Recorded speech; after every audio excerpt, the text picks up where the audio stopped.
This year, America caught World Cup fever.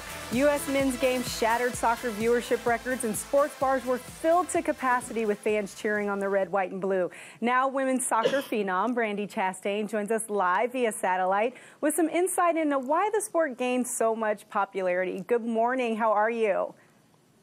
I'm super. Thank you so much for having me. Well, I'll tell you, Brandi, I've got my kids running around the house going, I believe that we could win. You know, tell me about a little bit of how social media played such a huge role in the popularity this year. Well, I'll tell you that I've been loving soccer for almost 40 years, and I was so looking for this day to come when everybody would be able to hear about soccer and share it in a way that is positive. And what we're seeing in this World Cup through the analytics that happen with SAP, and billions of people are talking about soccer, and people in this country have fallen in love with this U.S. team. And not to say that they weren't loving soccer before, but what social media has done and what the analytics are saying now is that more people are talking about it than ever before. They're sharing it in a way they didn't share it before. And for me, as someone who was trying to climb mountains and to yell out about how much I love soccer and the "I believe that we will win" mantra, is that people now are doing that for me, and I love the fact that they're loving this World Cup. What do we do to maintain this momentum, though? You know, you're talking about the World Cup. It's every 4 years. What do we need to do to maintain that momentum?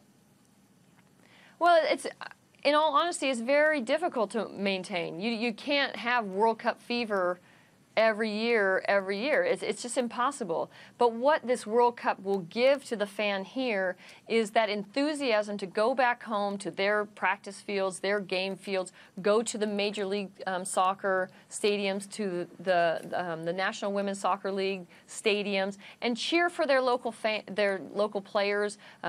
You know, go out there with the spirit in which you watch the World Cup and bring that to your stadium. Bring that to your coaching on the sideline. Bring that in a positive way to cheer your kids on and to support their teams. That's really what this World Cup gives back to all the communities around the world. And specifically here, since we have more kids playing soccer than any other sport, this is a chance for us to use the enthusiasm of the World Cup to teach, to educate, to share in the enjoyment like my family did when I was a young kid, and then ultimately as a family go to these soccer stadiums and cheer and be a part of what this great game. Well, I'll tell you, we went to AT&T Stadium with 20,000 other fans to watch the game. We spent our 4th of July at FC Dallas cheering on our home team.